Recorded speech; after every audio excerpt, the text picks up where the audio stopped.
Today I'm going to be showcasing my Shrine Stacker bow build and explain a few of the concepts of the build and then how you can either branch off from it yourself or just straight up copy the build that I'm running. But first off, I'm going to explain how the basics of the scaling and like where I get all the use from. And here is the ascendancy of the Daughter of Oshabi. These two nodes are like the main things. And then these other nodes are useful, but they're not mandatory. You can take a little bit whatever you want, whatever suits your build. But the main concept is stacking shrines and getting shrine effect and shrine duration to make your character go crazy with the shrines, because they are pretty strong. I'll go over later what they actually do. But first, the ghoul, for example, is one of the items that increases the buff duration and the effect. The effect is nice, but it's mainly the duration you need, because the ascendancy you have here, it only lasts for 10 seconds. I was hoping when I first saw this class that it would be a normal shrine duration of 1 minute. Sadly, it's not. It's a 10 seconds duration, just like the enchant on staff you can do with the King's March enchant. I don't know what they're called, but there's another enchant that is the same like this ascendancy. So technically you can use this concept on a staff character, maybe even use both the staff and this effect, but I'm using it on a bow character. You decide if you want to try it on a staff or not. But I think this build works well with claws and most kind of attack-based builds. And the reason why is because of how powerful the effect of shrine stacking is.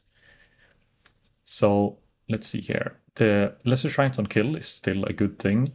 There is a flaw with this, that it doesn't work with the lesser shrine level 1 that you get from the ghoul. But the ghoul's increased effect and duration is just so good that I use it anyhow. But it just doesn't work with each other. It shares cooldown, but one of them has a 20 seconds cooldown, which is from the ghoul, the helmet, and then the ascendancy is a 10-second cooldown. But because they share cooldown, and for some reason it always triggers the lower level first, you'll always have a 20-second cooldown on your lesser shrines, and there will be no difference on the shrine themselves. It's only like how often they spawn, which is a problem, but you know, I'm fine with it. But the main way of stacking the power of this build, because of the 10-second duration of the normal shrine from the ascendancy you get, you'll only have one shrine buff at a time. With the ghoul, you'll have a 15-second duration, because it's a straight up 50% increased duration. And then you stack more and more effect and duration from your idols. So this build is only like really effective inside maps where idols affect your character. As you can see, pretty much every minor idol I have has a 40% increase duration. Some of them I have a bit worse, but I'm planning on upgrading everything to 40 to get as good a duration as possible. I'm not gonna go over the farm strat until the end of the video, and I'm just gonna show like how the build works, and then if you wanna see what I farm, I'll do it at the end.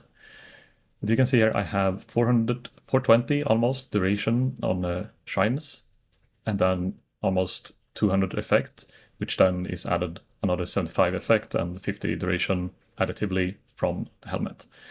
So inside the map, one of my shrine buffs that has a base duration of 10 seconds lasts for approximately 1 minute. If we go into the menagerie, we can see how often it procs and how long it lasts, what are the weighting and stuff you can see on the Wikipedia page. But you'll notice the buffs come up here, and you'll have between 5 and 6 shrines at the same time. But as we see, we are not inside a map. We're not getting the idol effect, we're only getting the helmet effect. So in here, you'll see how this character would act if it was not inside a map. And that's like when you do all the pinnacle bosses or unique maps, you don't get idol effects, so the character is a bit worse. Well, actually it's really bad sometimes inside those maps. It's still possible to kill stuff, but you lose so much power, it feels like you have no power compared to maps with idols. So you can see you get brutal shrines, you get crit shrines. You'll most likely get those like the Ice Nova and Shock Nova shrines pretty often. But you do tend to get like good ones pretty often, and you'll always have usually one good damaging shrine while inside maps. The scaling will then go pretty insane with how much the shrine effect works on some of these buffs. And then I have Headhunter as well, not mandatory at all. I kill tier 17 bosses without Headhunter, but the buffs you get from this scales really well with some of the effects from the shrines, because it's a lot of multiplicative scaling that goes on, so you can just get millions of DPS. You can see my DPS inside Hideout is less than 100k, and then with the shrines inside maps, I often go over tooltip cap, so I can't even see how much DPS it is, and the attack time can go down to 0.01, 0.02. It's pretty fun, but requires you to be in maps, and it requires you to also run idols that don't really use up your maps as much with loot. So there's a limitation like what you can farm with this kind of build, as you're heavily based on idols increasing your power. So for the tree, I'm using pretty much just any other ranger tree, going for projectile damage, crit chance, suppress, cap, as much life as I can get. Crit multi is like a pretty important thing I'm going for. I'm not going for too much percentage increased damage. As our ascendancy here, the forest tracking, it gives us 2% attack damage per 450 evasion. As a base, I have pretty low defense. It's only 27,000. That's not too much increased damage. But when I'm running maps and using flasks, I'm reaching well over 120k evasion. And the reason for that, I'll come to now with how the shrines stacks. So if you go shrine PoE, you can look this up yourself if you wanna like figure out, but it's pretty easy to understand how the shrines work. These shrines, I don't think they scale at all with effects, shrine effect. The lightning shrine, the freezing shrine, and shroud shrine. So these are pretty boring to get. The massive shrine, it's insane. Like you can see here, it's 40% increased life with just the default shrine. Now this lasts for 1 minute, and you can sometimes have this up for the whole map as it will refresh itself. If you just do some simple calculations and like, okay, we have, let's say 270 increase effect. So it would be 40% times 3.7 is 148% increased life when you're using this shrine. Of course, it's not a multiplicative, it's an increase. So if you have a lot of increase in your tree, it doesn't like literally double your HP unless you go relatively high. With 150%, I probably double my life. I usually go to around 12,000 life inside maps, but then it's also headhunter buffs and other things that adds to it. So maybe I'll have 9,000, 10,000 life if I have this shrine and only this shrine. Then of course, character size, very important. Your character goes big, looks very fun. Then there's the area of effect. This scales with a lot of things, but that's, another 148% increase area of effect.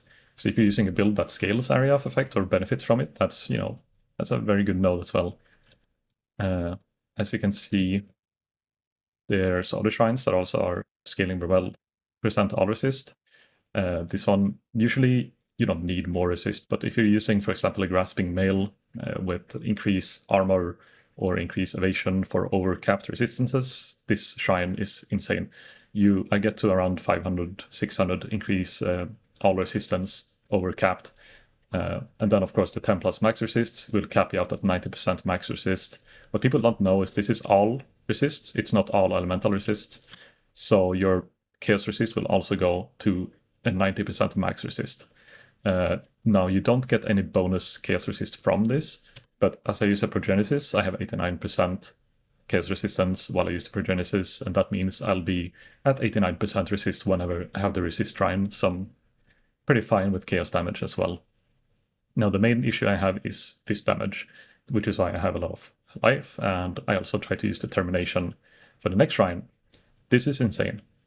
This is why I've been considering making an energy shield based build, a CI build, because if you have this shrine up, which is pretty high weighting, if you scroll down here, you can see the weighting of how often you get certain shrines. You can see the impenetrable is a 90 weighting, which is the same as the resist, massive, lightning, enshrouded, and freezing. So it's one of the most common one. It's like 3 times the chance to get it than most of the others, semi-common ones.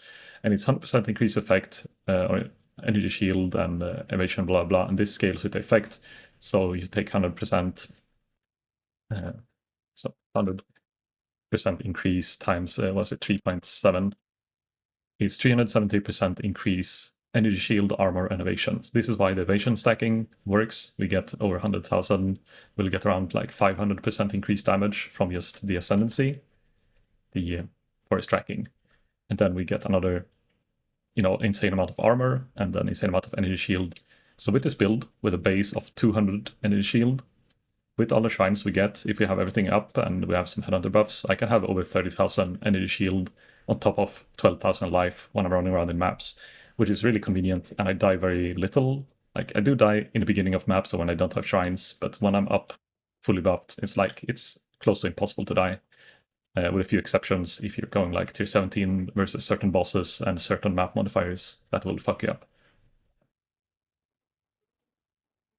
Other shrines that are very insane scaling on is the acceleration shrine. Now this one gives you 50% increased action speed and projectile speed as well. These both modifiers will increase your damage with a shit ton. You can see, as most bow builds, you'll be speccing into projectile mastery, which or the bow mastery that increases reductions, and projectile speed also apply to damage with bows, an increase in reduction. So that means this on a base level would be 80% increased damage as well. Now this one is scaling as well. I don't know exactly how much it gives, but you together with some other stuff and headhunter buffs, I remember getting over 600% increased projectile speed. But if it's just a shrine, then it would be 80 times 3.7. It's 300% increased damage and projectile speed, which could be pretty nice. And then there's action speed as well, which multiplicatively increases like your attack speed and movement speed, cast speed, everything. This is really nice. The action speed goes up to like 200 something, and it scales really well with the headhunter buffs as well, because most of the headhunter buffs gives you percent increased attack speed, and then that's attack speed scales multiplicatively with the action speed, but also your movement speed buffs and everything is really nice. So I'm using these pair of gloves for getting the rampage, because the rampage base speed and everything like that just scales very well with the action speed. Then, of course, this diamond shrine is also one of the ones that technically doesn't scale with the effect of shrines, because it's just 100% crit chance all the time. It does not override resolute technique, so don't use this. I assume it's the same with whatever this one is called, the precise technique. Never deal crit strikes. I think this probably is prioritized. I could try this, but I'm pretty sure you won't crit if you spec into this node. And I don't even know if I have more accuracy than my life anyhow, so that would be a problem. Let's see, 3,000 accuracy and I have 5,000 life, so it wouldn't do anything. Fun to try if you're doing a lower life build though, or higher accuracy.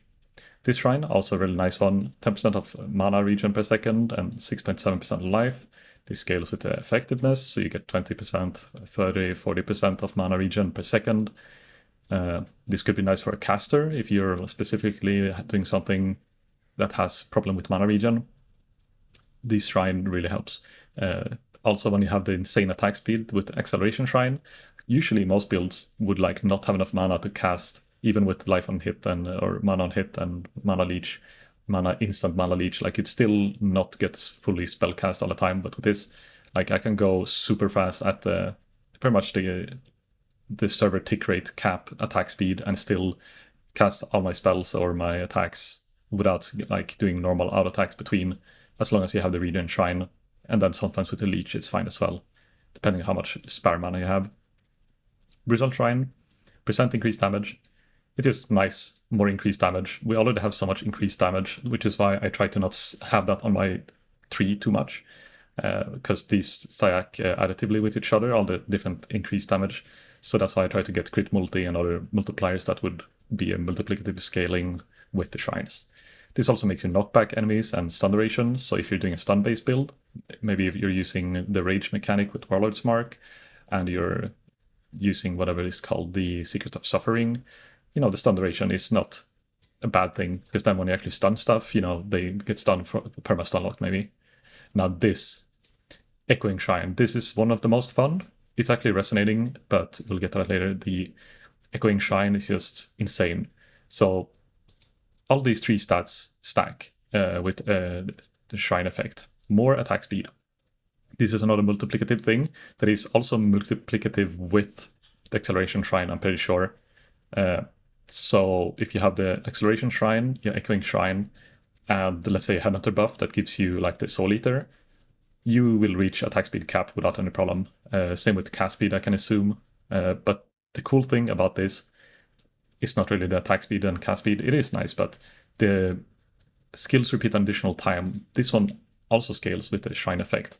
So you'll get instead of 1 time repeat, you'll get a 3 or 4 time repeat, maybe 6 times repeat. I don't know how it works, but I remember when I do flame dash, I can get like a 5 to 6 flame dashes in a row. It's really inconvenient with the flame dash and movement skills because you lose control of your character, but the damage with your attack skill just goes through the roof with this spect, or when you get this shrine effect. Now this shrine, the resonating shrine, I thought it wasn't that good to begin with, but now that I look at it, it's like, it's insane scaling. So first up, there is a chance to gain power and frenzy injury and charge on hit, which is just, it makes sure that you always have all the charges capped up, because this also skill on effect, you pretty much have always all the charges up. You get them on kill as well, so it's a 100% chance. Increase crit chance per power charge. So what it does is pretty much, it does the same thing as the charges usually do, but it pretty much just doubles the effect. So power charge, I think it's normally 60% crit chance, but maybe I'm wrong, maybe it's 50. But this increases so you get more, or increase, like it just gives you more, and it scales on effect as well. So per power charge, you get around 150, 200% increased crit chance. This will put you at crit cap very likely.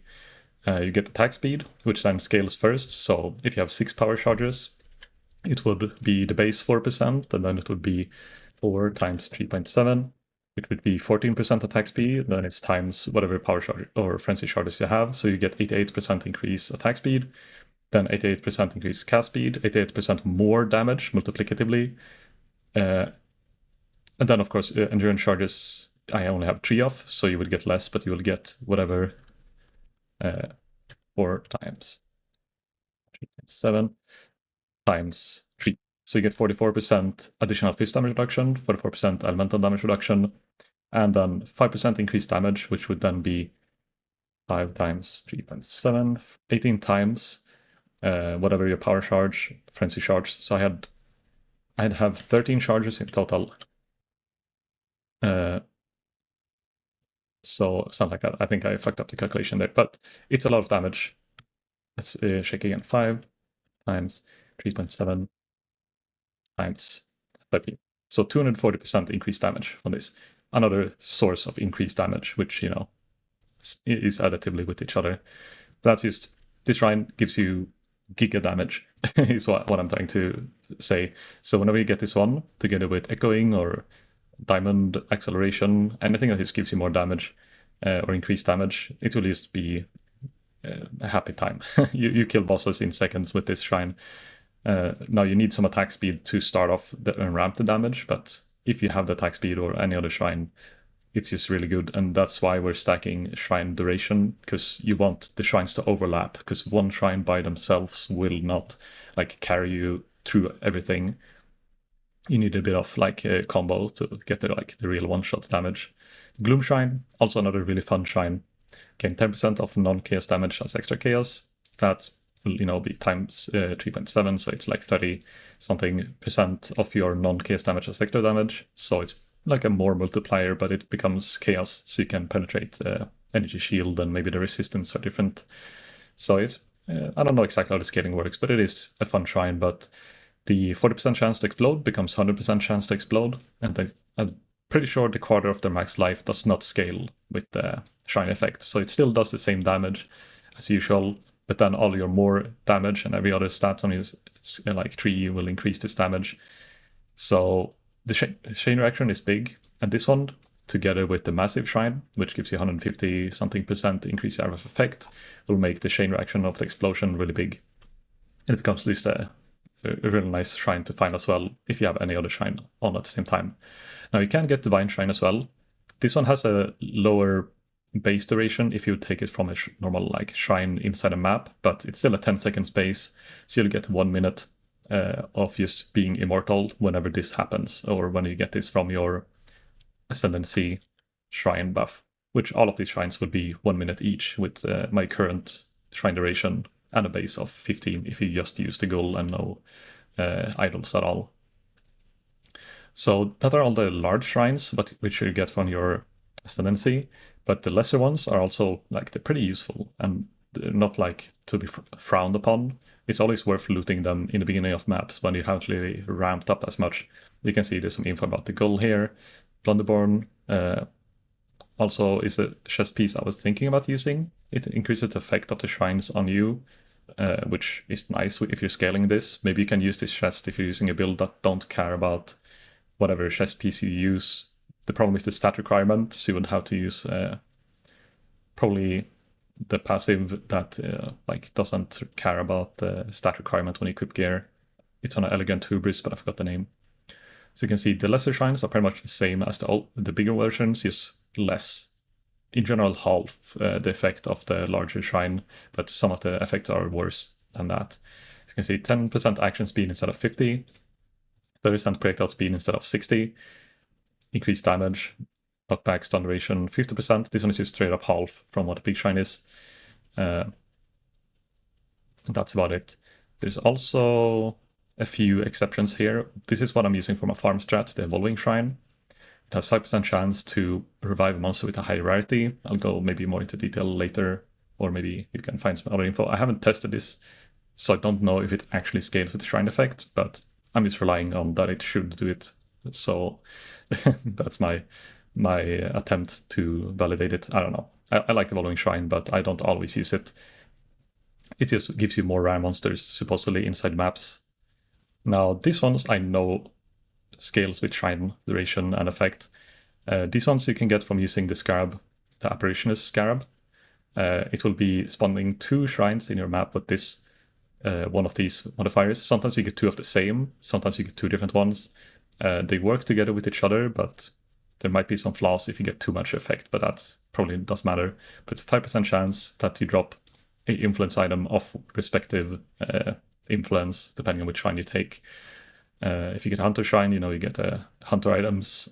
Berteas, you get the Redeemer influence. This can be really nice to farm certain bases, like the Imbued Wands that sells very well this league. But you also get a 8% of your fist damage as extra cold damage. Now this, I have very little cold damage as my elemental hit bow base. But if you are a fist damage bow or a fist damage class, any kind of attack that like scales fist damage, these shrines become really strong. And if you get 2 different ones at the same time, it's a lot of damage, I'm saying. But mainly this is for farming as well. But it's required to use a scarab for it, so obviously you have to do a farm strat where you rely on these scarabs. Now this is only accessible through an idol. That is why I'm using this idol. 11% chance, up to 12% if you get a better rolled idol, which I'm working on, to get a Covetus Shrine. I have no clue how it's pronounced. It gives you 15% increased quant, 50% increased rarity of items found, and a damage taken. So this one makes you squishier. You die a lot easier if you take this shrine, but you get around a 200% something rarity, and I get, I think, 50-60% increased quantity when I use this. So I'm using this like a semi-magic find kind of shrine. So whenever I pick this up, it's like, it's time. Now I farm some UC content, and I'm trying to figure out a way to do this more reliably, but I don't want to use too many Conqueror's idols, because that will reduce the effect and duration of everything that I'm farming. But who knows, maybe I'll get a second one and have like a 24% chance to get a Covenant Shrine. But that means I'm always going to be squishy, because I have 60% increased damage taken or more.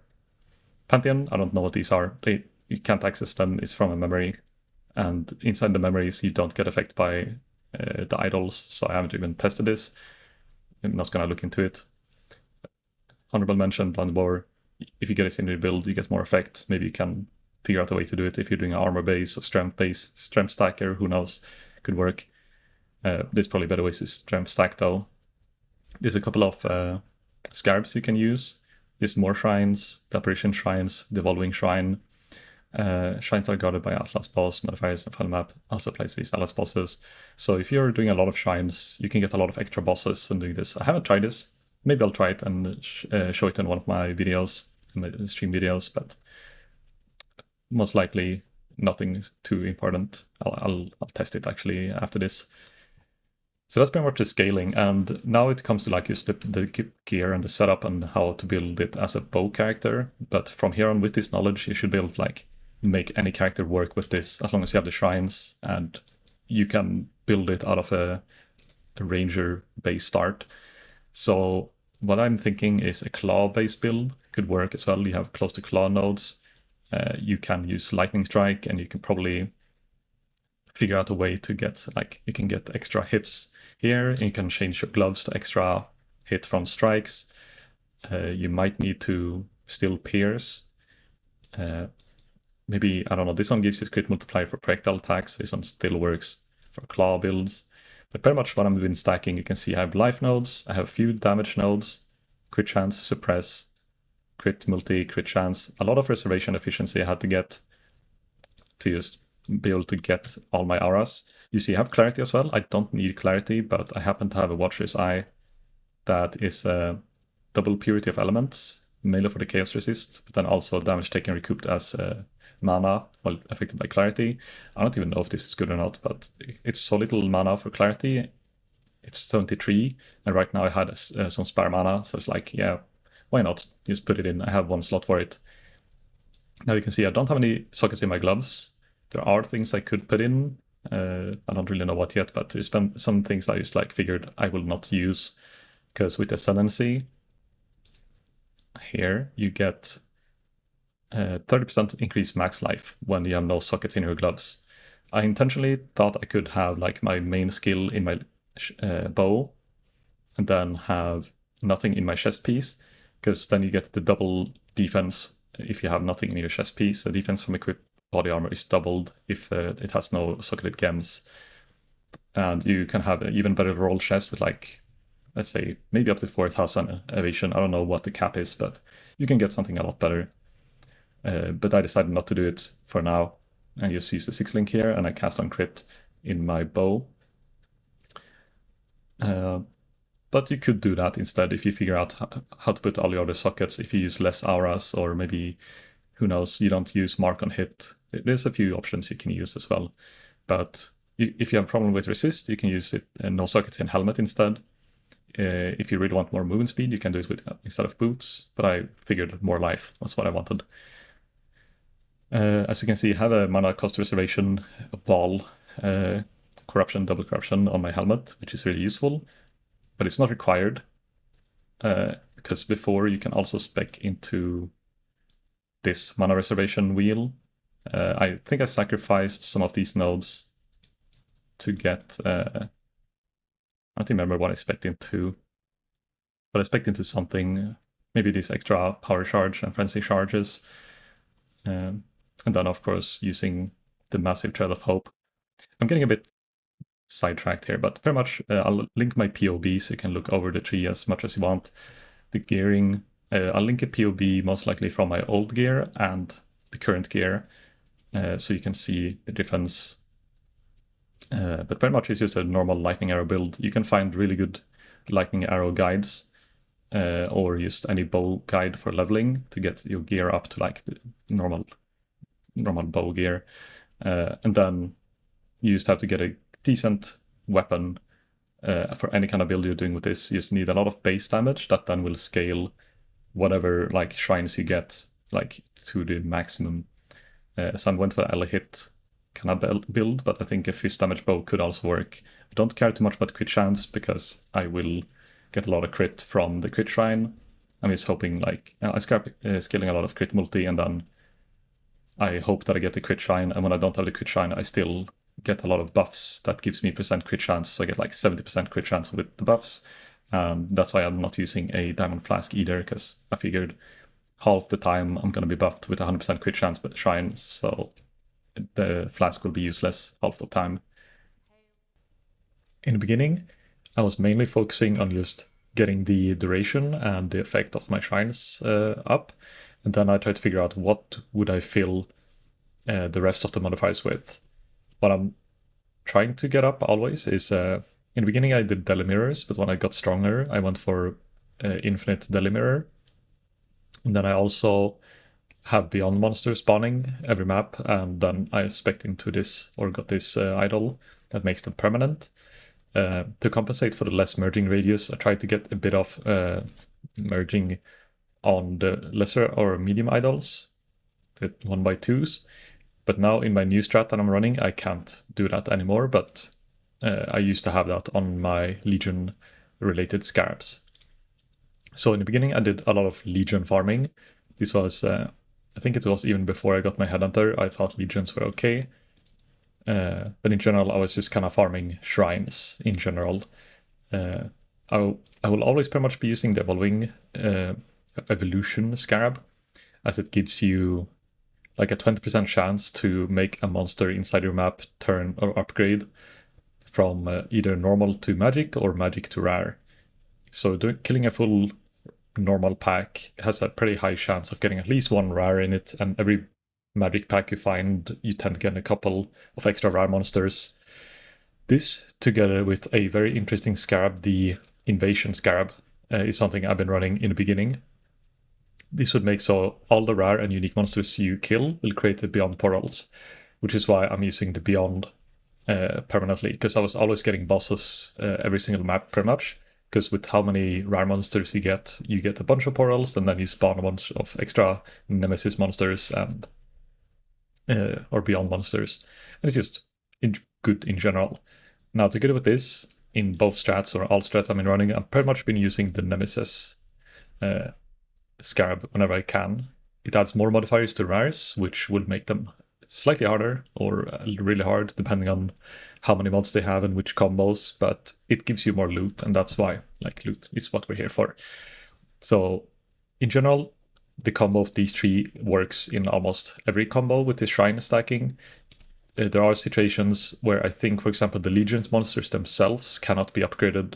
I haven't tested this, but it feels like, and I'm pretty certain certain League Mechanics monsters will not upgrade, so you'll not get extra Sergeants from the Evolving Shrine. So sometimes when I was running like maxed out Legions, I just dropped this one. But in general, like, it's always worth it, the Invasion and Nemesis together, as long as you're having the infinite or never spawning the bosses with Beyond monsters. Then, of course, the additional Sergeants. These ones gives 5 Sergeants for each faction, so you get 10 extra rare monsters per Legion. I would on average get like 3 Legions per map if I run this kind of setup. Let's say these Scarabs would be a normal setup I would be running. And then you can, of course, drop one of these, get an extra Legion Scarab if you wanted to. Now, I also use the shrine, the Avaricious Shrine, which I spoke about earlier, and then additional shrines instead. So I would be going something like this instead. These 5 Scarabs. This would be very good for like getting the bases. You can see here a lot of my tabs is a very big mess, but I have a bunch of different influence items.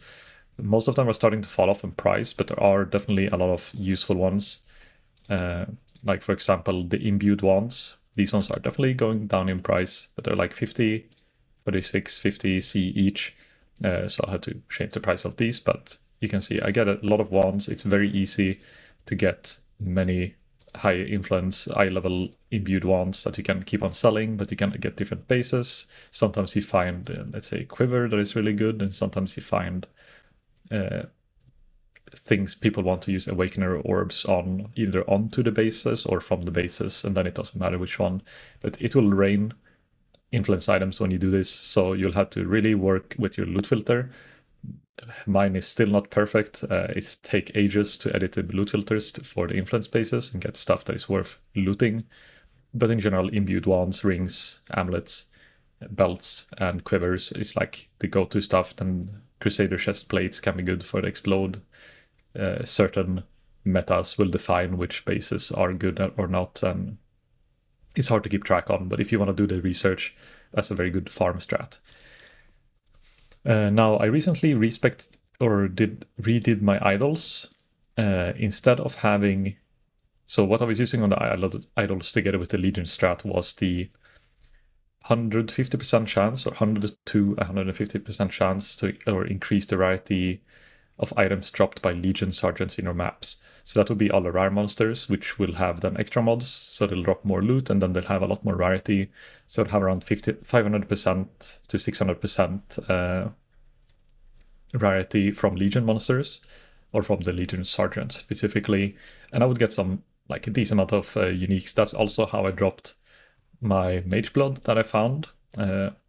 I don't think like this strat just made it happen. I think I just got really lucky, but I know it dropped from a Legion monster sergeant, and I looted it a bit after, but I rewatched the recording of it and it was from one of those monsters. So who knows? Maybe the rarity was the reason I got it. Maybe it's just luck, pure luck.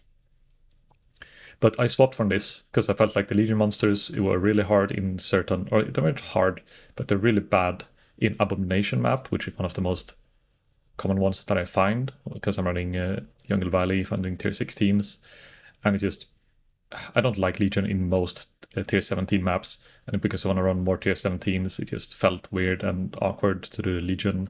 Also, it's kind of hard to synergize. There's not too many good idols for it, more than a rarity in my opinion, unless you're farming the splinters, and I don't like farming splinters, it's just too much clicking. So what I went for instead now is Alva. I'm attempting Alva with the percent chance to have Alva, and then percent chance that all the monsters are magic. Now, if you get a full incursion with a decent pack size map, you will then use the Evolving Shrine that will then convert, 20% of the whole incursion into rare monsters, which will then spawn a shit ton of Beyond portals, and you'll get a lot of loot inside the Alva mission itself, even though Alva in general just feels like shit most of the times. Like, for some reason, like, it just feels bad ever since it's been nerfed, like, since ages ago. But I always never, like, skipped the Alvas. But now I tried this version, and it actually works kind of well inside tier 17 maps. You get pretty big loot explosions, and it's just interesting new tactics. I don't know if it's gonna be good or not. I've been running it for one day. I'm gonna keep running it. And the way I'm running it is like I have increased magic pack size, so the magic mobs inside the Alva missions gets bigger. The Evolution Shrine, the more modifiers, Resplendent Tempest, and of course the Beyond portals. And then it leaves a spot to use the Horned Scabbard of Bloodlines instead for even more magic monsters, but I don't actually know how this one works. So I've been trying it a few times. It's a lot more expensive compared like 1C to, what is this, 25C. But, it's a bigger number, but I don't know if it just increases the amount of magic monsters in the map by the packs, or if it actually increases technically the amount of pack size of monsters inside Alva missions, because they're always going to be magic monsters. So I don't know if this increased magic monsters is actually increasing the pack size, or if it's just increasing like the monsters in the map. Maybe I'll have some info in the comments later if I tested this enough and feel a difference between the pack size of the lineage. That's pretty much my farm strats, and then of course increase duration on as much as I can. I try to always make sure to spawn the like Legion, the Abyss, the Deadly Mirror, the Beyond on my maps. You can see I don't always have 100%, but it's really nice to have one extra shrine as well, because together with the Covetous Shrine, you get this amount of quant, and then sometimes I use the Tempest, this one, the Resplendent Tempest. I forgot to mention this. This spawns a Tempest very often in your map that will give you a buff for 20 seconds. It gives you 50% increased quant and 50% increased rarity that ticks down. I think it's every 0.4 second, 1%. So for those 20 seconds, it will like go from 50% quant to 0 quant at the end of the duration. So this one you kind of want to refresh pretty often, but the 50% quant combined with the Converser's Shrine will put me a bit over 100% increased quantity of items dropped after I just took the Tempest itself. And then the Shrine will give me like 200 increased rarity or more. Then I have a bit of rarity on my character, and then 50% rarity from the Tempest as well. So you feel like an old school Magic Find build for a short period of time. It's kind of fun, but technically This one, you don't always have it, and it's kind of hard to see them sometimes when there's all the shit going on. So I could technically just do more magic monsters instead of this, and might, get more loot total out of this.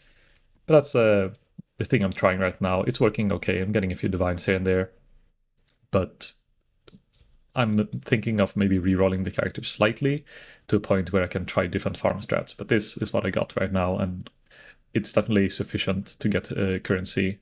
But there are some really usey strats out there, but that also requires really expensive idols. The idols I'm running right now, if you don't include the Conqueror's idol, which I'm trying to just craft myself, I don't know what this is worth, but I invested a few divines into getting this by crafting it myself. If I would buy it straight up, maybe it's like 15 divines, but there's none up on the market, so it's hard to find them. All the other idols are maximum 1 divine each, but a lot of them I've snagged for 10 to 50 C, is because they're very niche. Also, one modifier I forgot to mention that is useful but not really required for my farming strat is increased chance of dropping scarabs per monster's modifier affecting them. This will also make the Nemesis additional modifiers give you technically always between 80 and 120 increase scarabs drops per monster, or from the rares, depending on how well rolled this is. It goes from 40 to 60. I had additional shrine on it, some variety of monsters found, and some extra packs on my shrines. But there's definitely better ones than this, and you can definitely get this one for 1 divine or less if you search the correct thing and try to recombinate them. That's about it. I feel like I left out a handful of things, so feel free to ask any questions if something is unclear. If you wonder anything specific about build, I felt like I could talk for hours if I wanted to mention everything. But I will try to find a link to a decent lightning arrow guide, as that is what I've been using, old knowledge of old lightning arrow builds, and just implemented them into the Daughter of Oshabi, and then with the shrine stacking, which is the part I explained, while I think other guides are very good at explaining how to play a bow build, either lightning shot, ice shot, or a tornado shot. They all work with this. It's just different kind of gearing, a different kind of investment and types of gear, but it's in general the same. It's just I think they explain it in a better way, and this video would be another hour if I try to explain how to play lightning arrow, because there's so many ways you can do it in. But on top of that, I just want to thank you guys for asking and mentioning the build. I had a few people just message me and telling me that they copied the build from just watching the VODs of my streaming. So I figured, why not just make a little bit of explanation how it works, so I can refer people to this first. And then feel free to ask questions either in the comments or just while I'm live streaming, either on Twitch or YouTube. Just ask any questions. I'll do my best to answer. I will be potentially rerolling the character either to a Magic Find version of the same concept or a Lightning Strike version, or there's a lot of things I can do. So the POB will be uploaded, but then my character itself might be changed very heavily. If it changes by extreme amounts, maybe I'll make another video. If you guys want to see the result of that, feel free to just check that out. But yes, thanks, and see you next time.